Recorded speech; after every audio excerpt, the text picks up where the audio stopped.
Pada video kali ini kami akan mempersembahkan video survei lalu lintas pada simpang Apil dan simpang biasa untuk melengkapi nilai UAS survei lalu lintas.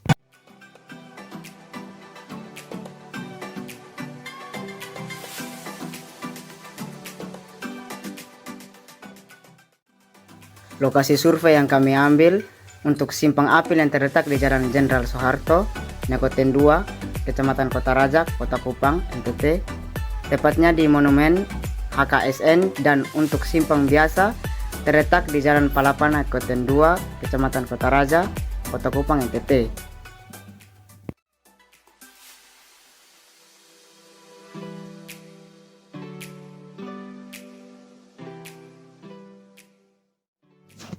Untuk persimpangan Apil dan persimpangan biasa memiliki sebuah perbedaan, yaitu simpang Apil mengatur lalu lintas dengan cara meminimalkan konflik, baik konflik primer maupun konflik sekunder, dengan memisahkan waktu berjalannya arus. Simpang Apil juga digunakan untuk tujuan mempertahankan kapasitas persimpangan pada jam puncak dan mengurangi kecelakaan akibat tabrakan antara kendaraan dari arah yang berlawanan. Sedangkan untuk persimpangan biasa adalah area pada suatu wilayah yang menjadi tempat bertemunya dua ruas jalan atau lebih.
saya Febrianti Wahyuningsi Ali dengan NIM 21237165 dari 5 PJJC. Di sini saya akan menjelaskan perhitungan data kami tentang simpang apil dan simpang biasa. Untuk simpang biasa kami mengambil di Jalan Palapa dan ada 4 fase, yaitu fase pertama dari arah kantor perhubungan belok kiri, kantor perhubungan belok kanan, dan kantor perhubungan jalan lurus. Untuk fase kedua dari arah Resto Palapa belok kiri, Resto Palapa belok kanan, dan juga Resto Palapa lurus. Untuk fase ketiga dari arah kantor pengadilan belok kiri, kantor pengadilan belok kanan, dan juga kantor pengadilan lurus. Untuk fase terakhir yaitu fase 4 dari arah Polda belok kiri, Polda belok kanan, dan juga Polda lurus. Selanjutnya langkah-langkah untuk memasukkan data pada Excel. Dari data di lapangan kita masukkan ke dalam Excel. Pada simpang biasa ada 4 tipe kendaraan, yaitu kendaraan ringan, kendaraan sedang, kendaraan sepeda motor, dan kendaraan tak bermotor. Kita juga mengambil pada setiap fase kendaraan yang berbelok kiri, lurus, dan belok kanan. Untuk kendaraan yang berbelok kiri, kita zoom dari kendaraan golongan 2 sampai 5A. Pada jam puncak, lakukan hal yang sama juga untuk kendaraan sedang, kendaraan ringan, sepeda motor, kendaraan tak bermotor, pada arah lurus dan belok kanan juga. Nah, di sini jam puncak kami tandai dengan berwarna kuning seperti ini. Selanjutnya untuk jumlah belok kiri kita zoom dari atas sampai dari kendaraan ringan sampai dengan kendaraan bermotor. Begitu juga untuk fase-fase lainnya untuk kendaraan lurus dan kendaraan belok kanan. Setelah itu untuk mengetahui jumlah keseluruhannya dari semua fase kita zoom dari jumlahnya dari fase pertama sampai dengan fase terakhir. Selanjutnya yaitu komposisi lalu lintas. Komposisi lalu lintas dipakai 4 tipe kendaraan, yaitu mobil penumpang, kendaraan sedang, sepeda motor, dan kendaraan tak bermotor. Untuk koefisien MP atau mobil penumpang 1, untuk kendaraan sedang 1,8, dan untuk sepeda motor yaitu 0,2. Arus lalu lintas kita memakai dua satunya, yaitu kendaraan per jam dan juga SMP per jam. Untuk jalan minor dari pendekatan C, untuk KBKI atau Ki belok kiri, kendaraan per jamnya kita ambil dari kendaraan ringan belok kiri. Untuk SMP per jamnya kita ambil dari kendaraan ringan belok kiri juga. Nah, untuk kendaraan sedang dalam satuan kendaraan per jam ini kita ambil dari kendaraan sedang belok kiri. Untuk SMP per jamnya kita kali koefisien dikali dengan kendaraan sedang belok kiri. Begitu juga untuk SM atau sepeda motor. Selanjutnya kita mencari Ki total dari pendekatan C. Ki total dari pendekatan C kita dapat dengan sum dari Ki BKI sampai dengan Ki BKA. Langkah ini juga dipakai untuk mendapatkan Ki total dari MP, KS, dan juga SM. Nah, untuk faktor K, KKB atau kendaraan berat itu juga memakai dua satuan, yaitu kendaraan per jam dan juga SMP per jam. Nah, untuk mendapatkan KKB total kendaraan per jamnya kita zoom atau kita tambahkan pada setiap Ki belok kiri dalam satuan kendaraan per jam sehingga mendapatkan hasil cut. Untuk KKB total kendaraan per jam, kita zoom atau kita tambahkan dari KI/BKI dalam satuan kendaraan per jam pada setiap komposisi lalu lintas. Setelah itu, untuk KI/SMP juga sama, kita tambahkan dalam satuan, kita tambahkan semua komposisi lalu lintas dalam satuan SMP per jam. Selanjutnya, untuk mendapatkan Ki total untuk KKB sama seperti tadi, yaitu kita zoom dari dari KI/BKI sampai dengan KI/BKA. Setelah itu RB atau rasio belok ini kita dapat dari SMP per jam dalam KKB dibagi dengan Ki total dalam SMP per jam. Begitu juga untuk belok kanan. Setelah itu, untuk Ki total untuk RB kita zoom atau kita tambahkan dari KI/BKI sampai dengan KI/BKA. KI/TB untuk kendaraan per jamnya kita ambil kembali dari atas seperti ini, dan juga untuk dapatkan Ki total untuk KTB seperti didapatkan dengan cara seperti tadi. Cara ini dilakukan sama untuk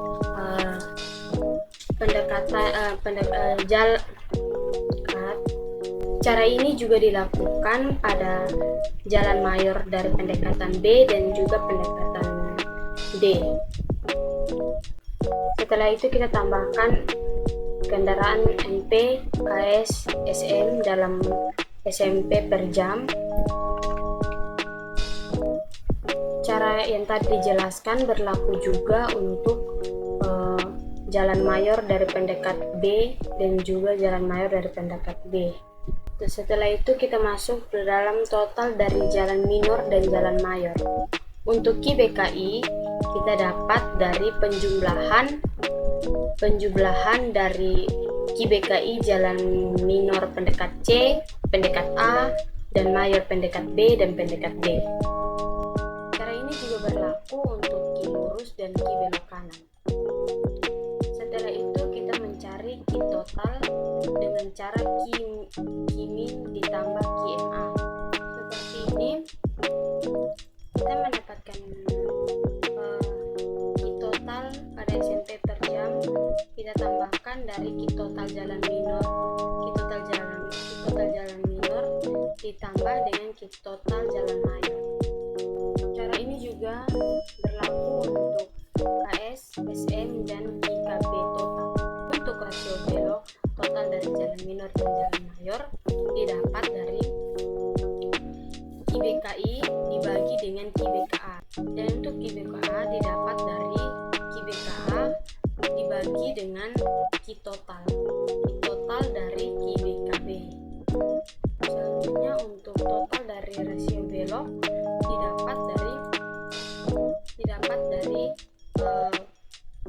penjumlahan KI/BKI ditambah dengan KI/BKA. Itu juga untuk KTB. Selanjutnya adalah RMI. RMI didapat dari KMI dibagi dengan Ki total. Seperti ini. Itu juga dengan RKTB didapat dari KTB dibagi dengan KKB. Jumlah simpang lengan kami ada 4. Untuk LA kami mendapatkan 3,5 didapat dari 7 bagi 2. 7 adalah lebar jalan kami pada fase 1 atau pada fase A. 2 karena merupakan jalan 2 arah. Ini dipakai untuk LC, LB, dan LD. Sedangkan untuk LAC didapat dari rata-rata dari LA dan juga LC. Begitu juga untuk LBD. Kemudian untuk LP didapat dari rata-rata dari LAC dan juga LBD. Kemudian jumlah jalur jalan minor kami adalah 2, jalan mayor kami adalah mayor kami adalah 2, sehingga tipe simpang kami adalah 422. Selanjutnya kapasitas dasar CO SKR per jam didapat 2900 karena tipe simpang kami adalah 422. Begitu juga untuk lebar pendekat rata-rata FLP kami memakai 0,7 ditambah 0,8866 dikali dengan LP rata-rata karena tipe simpang kami adalah 422. Selanjutnya adalah jalan median mayor atau FM. Jalan median mayor FM kami 1 karena tidak ada tipe median. Untuk ukuran kota FUK kami memakai 0,88 karena jumlah penduduk Kota Kupang 449.697 jiwa. Hambatan samping atau FHS kami memakai 0,9. Hambatan samping atau FHS kami memakai 0,94 karena tipe lingkungan jalan kami komersial dan hambatan samping kami tinggi sehingga kita memakai 0,94. Hambatan samping FHS kami memakai 0,94 karena tipe lingkungan jalan kami komersial dan hambatan samping sedang sehingga kita menggunakan 0,94. Selanjutnya adalah belok kiri FBKI. FBKI didapat dari 0,84 ditambah dengan 1,61 dikali dengan rasio belok kiri pada total dari jalan minor dan mayor. Sedangkan belok kanan atau FBK 1 karena jumlah simpang kami ada 4. Kemudian untuk rasio minor untuk rasio didapat dari rasio minor dibagi. Kemudian untuk FRMI didapat dari rasio minor dibagi dengan total FRMI. Kemudian untuk rasio minor atau total FRMI didapat dari 1,19 dikali dengan RMI di pangkat 2 dikurang dengan 1,19 dikali dengan RMI ditambah 1,19. Setelah itu untuk kapasitas C. Untuk kapasitas C kita kali dari kapasitas dasar CO sampai dengan rasio minor atau total FRMI. Selanjutnya arus lalu lintas total kitot didapat dari kitotal KIKB. Setelah itu derajat kejenuhan atau DJ. Ini didapat dari kitotal arus lalu lintas total dibagi dengan kapasitas C. Tundaan lalu lintas simpang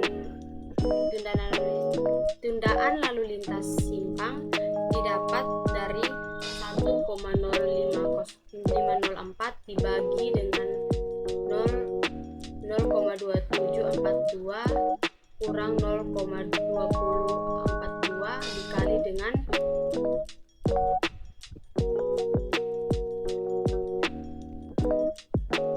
dikali dengan derajat kejenuhan DJ dikurang 1 kurang derajat kejenuhan DJ pangkat 2. Untuk tundaan lalu lintas jalan mayor TLMA. Untuk tundaan lalu lintas jalan mayor TLLMA didapat dari 1,0503 dibagi dengan 0,346 dikurang 0,246 dikali dengan DJ dikurang dengan 1 kurang DJ pangkat 1,8. Untuk tundaan lalu lintas jalan minor TLLMI, untuk TLMI didapat dari Ki total pada Ki KB dikali total jalan minor KMI SMP per jam dikurang Ki MA SMP per jam dikali TLLMA dibagi TLL. Untuk TG, karena derajat kejenuhan lebih kecil dari 1, maka gunakan rumus sesuai modul, yaitu nilai TG lebih besar dari 4 karena rasio belok pada simpang palapa memiliki angka yang cukup besar yakni 0,38 meskipun DJ kecil sama dengan 0,70. Sehingga rumus yang dipakai sebagai berikut. Selanjutnya untuk tundaan simpang T. Untuk tundaan simpang T didapat dari TLL ditambah dengan TG. Besaran peluang antrian PA persen dapat dilihat pada materi, yaitu 20 sampai dengan 40.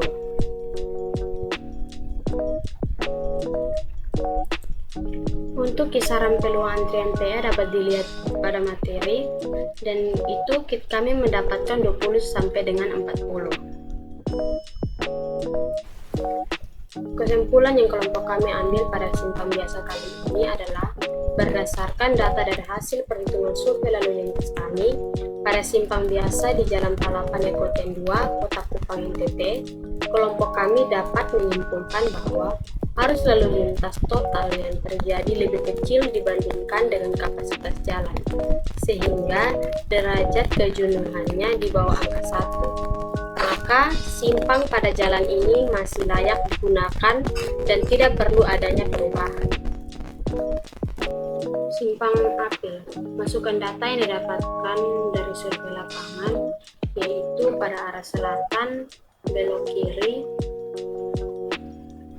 arah selatan belok kanan, arah selatan lurus. Kemudian pada arah barat di patung HKSN belok kiri, belok kanan, dan juga lurus.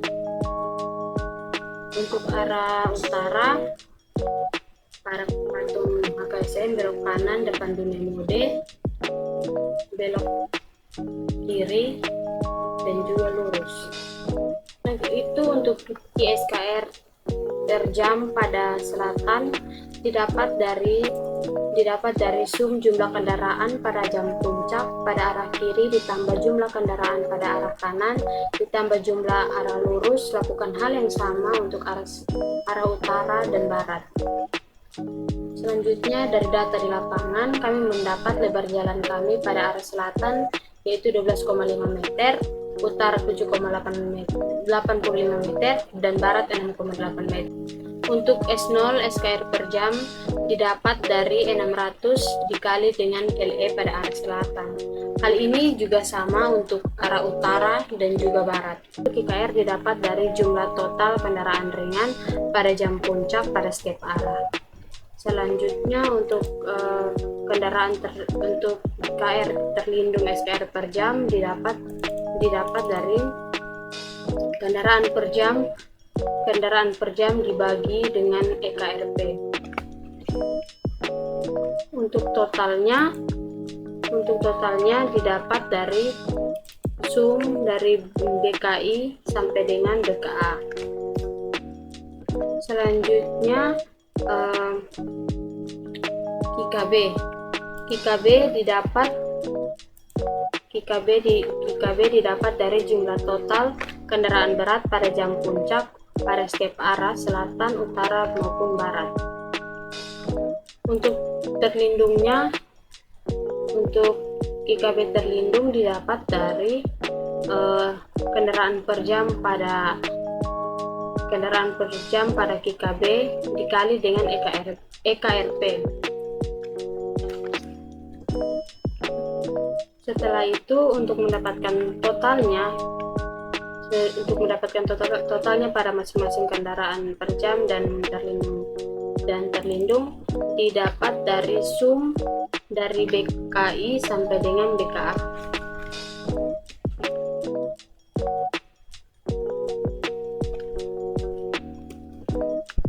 Setelah itu untuk KSM atau Ki sepeda motor, untuk kendaraan per jamnya sama juga seperti tadi, didapat dari jumlah total SM atau sepeda motor pada jam puncak pada masing-masing arah selatan, utara, dan barat.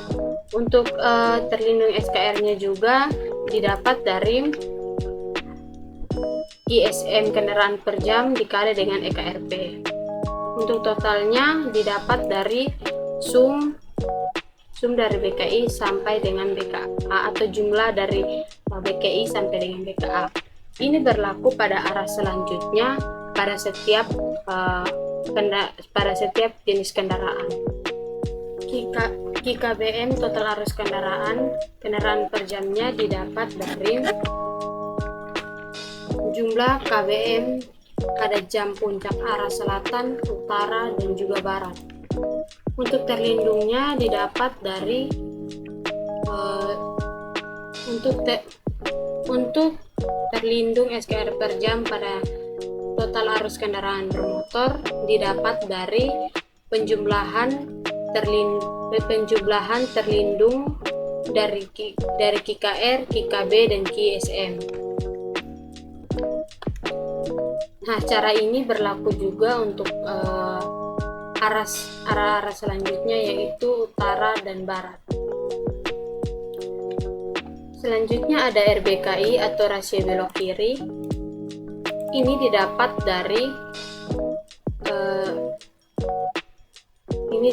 dari selanjutnya adalah RBKI atau rasio belok kiri. Pada rasio belok kiri ini didapat dari selanjutnya adalah rasio belok kiri. Rasio belok kiri didapat dari kendaraan belok kiri dibagi dengan total kendaraan terlindung pada total arus kendaraan bermotor.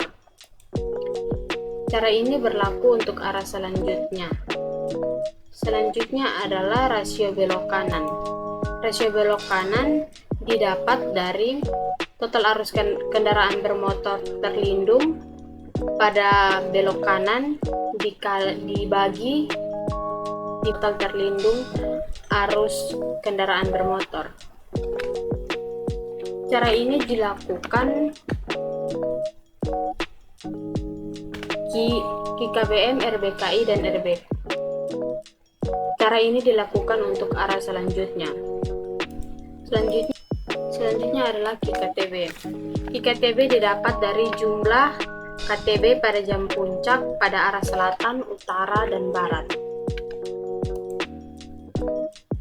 Nah, untuk totalnya juga sama, yaitu dengan menjumlahkan dari BKI sampai dengan BKA. Selanjutnya untuk rasio kendaraan truk bermotor, kita bagi. Selanjutnya adalah RKTB atau rasio kendaraan truk bermotor, didapat dari KKTB total dibagi dengan KKBM total pada terlindung dibagi dengan KKBM total pada terlindung SKR per jam. Cara ini berlaku untuk arah-arah selanjutnya. Dari rasio belok kiri pada tabel di atas, RBK juga didapat dari rasio belok kanan pada tabel di atas. Ini dilakukan sama untuk arah selatan dan barat. Selanjutnya untuk lebar efektif meter, ini didapat dari lebar jalan pada arah utara, selatan, dan barat yang sudah dijelaskan di sini. Oke, selanjutnya untuk arus jenuh dasar SKR per jam itu didapat dari SO SKR per jam. Begitupun untuk selatan dan barat juga sama. Selanjutnya untuk arus jenuh, faktor penyesuaian jumlah penduduk Kota Kupang sebanyak 449.697, maka didapat EUFK 0,83. Seperti bisa dilihat pada ini. Jadi kita memakainya 0,83 di antara 0,1 sampai dengan 0,5. Untuk FKS pada rasio kendaraan bermotor kami 0,006, 0,006 dan 0,004 pada arah selatan, barat, dan utara. Bisa dilihat lingkungan jalan kami adalah jalan komersial karena banyak pertokoan, dan hambatan samping kami yaitu sedang, dan tipe fase kami adalah terlindung. Jadi kami mengambil 0,94, dan tipe fase jalan kami terlindung, jadi kami mengambil 0,9. Arus jenuh dasar SKR per jam sampai dengan arus jenuh SKR per jam untuk selatan dan barat sama juga dengan arah utara tadi yang sudah dijelaskan. NQ1, untuk menghitung NQ1 kita lihat pada materi.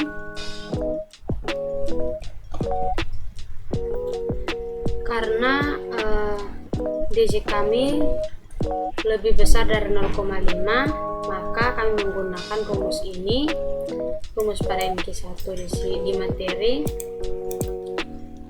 Seperti yang bisa dilihat, DJ kami lebih besar dari 0,5, maka dari itu untuk arah utara kami mendapatkan 3,58, selatan 8,85, dan barat 34,35. Untuk NQ2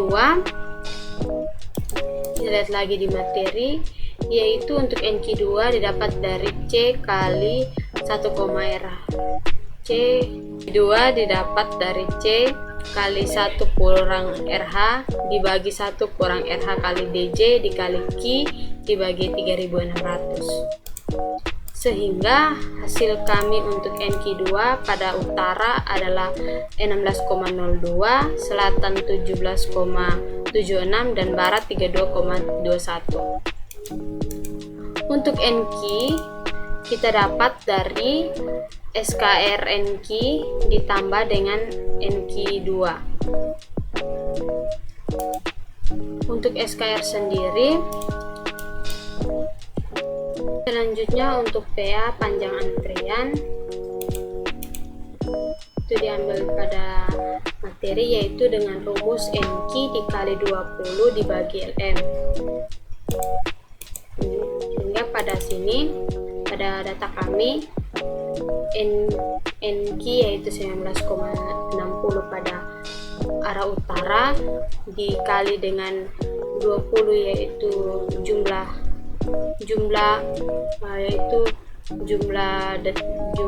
waktu lampu hijau, dan 6,25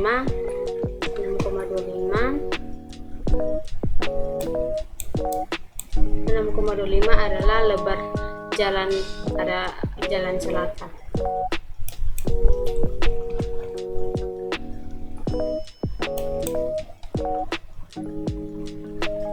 Setelah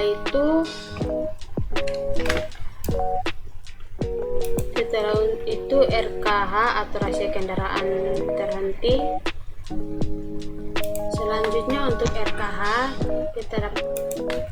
untuk RKH rumusnya itu 0,9 dikali dengan NQ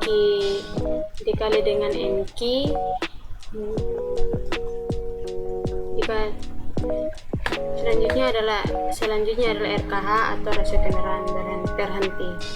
Rumusnya adalah 0,9 dikali dengan NQ dibagi dengan arus lalu lintas Q dikali dikali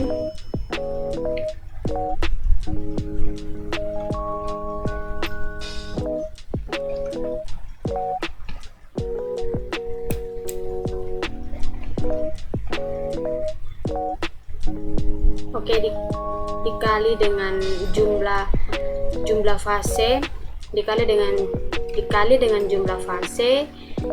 dengan jumlah fase dan dikali lagi dengan 3600. Atau juga bisa kita lihat untuk Rasio kendaraan berhenti ini dilihat juga dari materi, ya ini NH sama dengan Q kali RKH.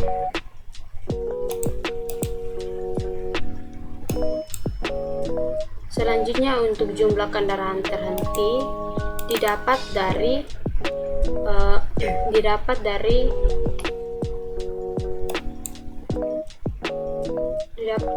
dari arus lalu lintas Q dikali dengan rasio kendaraan terhenti. Untuk tundaan lalu lintas rata-rata kita lihat rumusnya pada materi, yaitu TL sama dengan C dikali 0,5 dikali dengan 1 kurang RH pangkat 2 dibagi 1 kurang RH dikali BJ ditambah dengan NQ1 kali 3600 dibagi C, sehingga pada data kami didapat pada arah utara 185,12, selatan 413,21 dan juga barat 1514,12. Untuk tundaan geometri rata-rata atau TG dilihat juga pada materi. Ya, rumusnya seperti ini: 1 dikurang RKH dikali PB dikali 6 ditambah RKH kali 4. Sehingga hasil yang kami dapat pada utara yaitu 4,03, selatan 4,17 dan juga barat 4,57. Selanjutnya adalah tundaan rata-rata. Tundaan rata-rata didapat dari tundaan lalu lintas rata-rata ditambah dengan tundaan geometrik rata-rata. Ini berlaku untuk arah utara, selatan, dan barat. Tundaan total didapat dari tundaan total didapat dari tundaan rata-rata dikali dengan arus lalu lintas SKR per jam. Cara dari langkah-langkah yang sudah dijelaskan tadi berlaku juga untuk cara yang dijelaskan tadi berlaku juga untuk arah selatan dan barat. Untuk tundaan simpang rata-rata kami didapat dari rata-rata simpang kami yaitu 708,41.